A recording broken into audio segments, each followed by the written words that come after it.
paham, di jalan itu semua orang punya hak berkendara yang sama. Tapi merokok sambil berkendara itu banyak cerita. Mataku jadi asbak gratis. Yang tadi sepulang sekolah saya sedang berkendara santai di belakang seorang bapak-bapak yang naik motor pelan sekali. Saya tidak tahu kenapa dia pelan, mungkin memikirkan pergumulan hidup, cicilan mungkin. Dan ketika saya mencoba untuk melambungnya, di tangan kanannya ada sebuah atau sepuntung rokok yang hampir habis, tapi kayaknya karena dipanggil. Begitu saya mencoba untuk melambung dia, debu rokoknya masuk ke mataku yang indah ini. Tapi lucunya, waktu saya mencoba untuk menegur dia marahi saya balik. Lebih galak lagi. Kan merokok tidak harus di jalan, egois. Tapi tuh, saya lupa matikan lampu dan air di kamar mandi. Air ini memang hal yang mudah didapatkan, sehingga sering kita sepelekan. Padahal di tempat lain itu susah sekali dapat air. Begitu juga lampu. Makanya itu mamaku selalu itu teriak-teriak tiap hari. Kai, jangan mematikan airnya. Bodoh lampu. Mana lampu bisa ini? Ya, tapi memang kita harus dibiasakan sejak kecil untuk menghemat energi. Dan lagi pula mama-mama memang selalu was-was dengan lampu, air, apalagi Tupperware koleksi kesayangannya itu. Kemarin Tupperware perusahaan tutup, tambah dia sayang Tupperware. Dan sumber energi memang adalah sesuatu hal yang vital bagi kehidupan kita, sehingga kita tidak boleh boros dalam menggunakannya. Karena yang akan kesusahan itu generasi selanjutnya. Kesusahan karena keegoisan dan keserakahannya kita. Dan saya tahu memang dulu kita merdeka dalam suasana genting, semuanya berusaha berlari terpontang-panting, dan akhirnya tapi sekarang kemerdekaan itu telah tergunting dan menjadi kering. Dan semuanya itu katanya bagi keperluan orang-orang genting.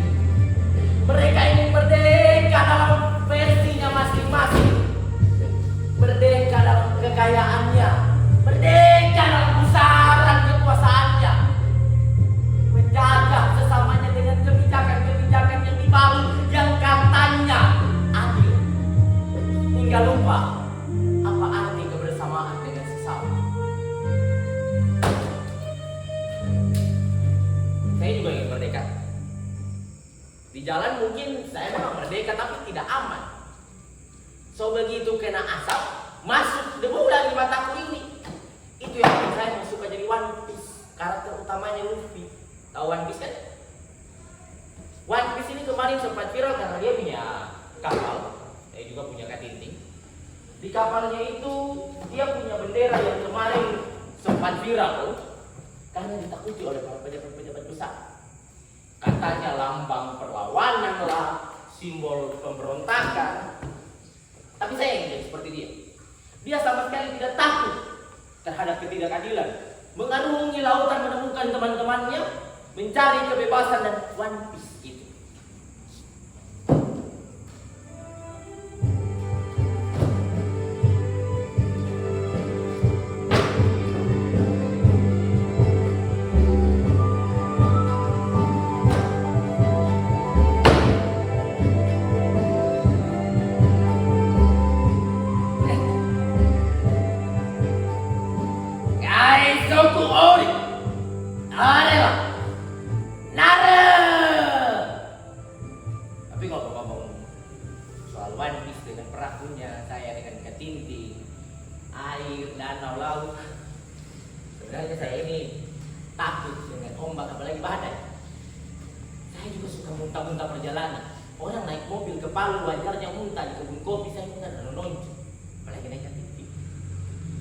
Tapi kalau mungkin ayahnya saya bukan punya katinting tapi punyanya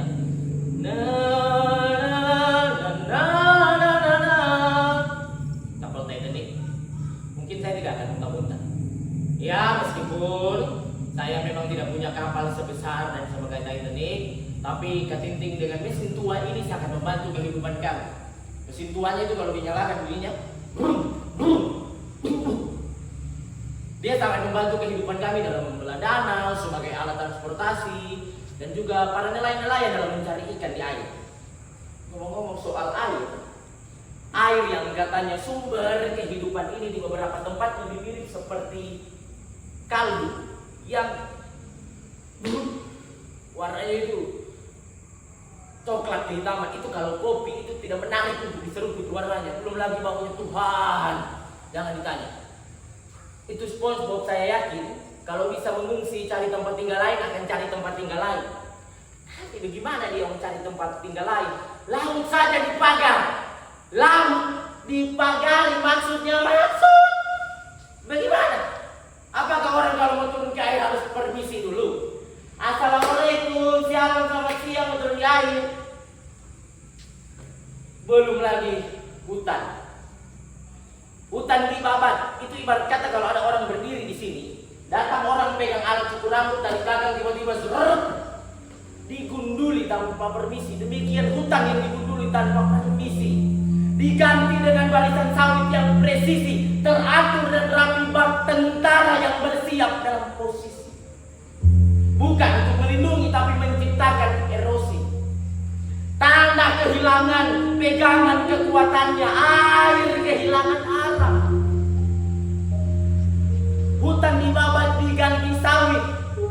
Semua yang dilakukan atas nama kemajuan. Kemajuannya siapa? Orang-orang besar itu.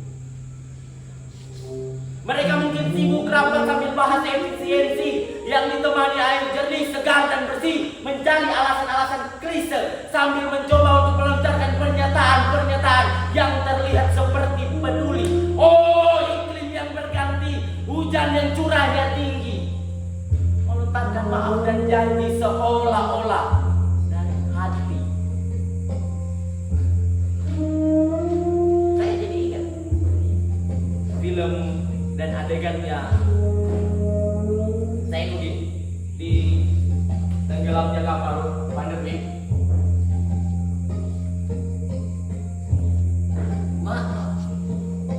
Kau rega serdu segenap pucuk pengharapan, kau minta maaf, kau patahkan. Kau hanya ingat kekejaman orang lain pada dirimu walaupun kecil, dan kau lupa dengan kekejamanmu sendiri pada orang-orang lain walaupun begitu besarnya. Apa yang orang-orang itu lakukan ketika terjadi bencana? Mereka datang beramai-ramai dengan kapal-kapal politiknya, menunjukkan solidaritas sama peduli sambil pikul-pikul karung beras yang hanya satu saja. Jangan lupa rompi taktisnya sambil tunjuk-tunjuk apa yang ditunjuk gelondongan kayu yang katanya terbawa arus banjir, tapi kenapa ada logo perusahaan dan kementerian? Itu yang mereka sebut kemerdekaan. Kemerdekaan. Air di bawahku ini dulu merdeka, tapi sekarang diikat, diatur, akan dibendung, dicemari. Hutan dibabat. Dan semua fakta ini membuat saya menjadi haus akan kebenaran dan keadilan juga. Biarlah keadilan bergulung-gulung seperti ombak di air, dan kebenaran seperti sungai yang selalu mengalir. Tubuh manusia terdiri dari 50 sampai 80% air dari total berat badannya. Bumi kita ini adalah 71% air, dan itulah alasan kenapa air ini harus sehat. Karena kalau air ini sehat, kita manusia juga sehat. Tapi kenapa justru kita yang harusnya menyehatkan air, malah kita juga yang membuatnya sakit? Tapi meskipun begitu, air tetap mengalir. Dia tetap bergerak seolah ingin berkata, ini aku air yang kalian kotori. Seiyaku uwe anu diolmu siyaku reipa. Aku masih di sini. Seolah tersisa itu kemerdekaan satu-satunya dalam dirinya. Bahkan di era yang katanya merdeka ini, air itu harus masih berjuang, tapi bukan lagi untuk kemerdekaan, tapi untuk sekedar tidak hilang.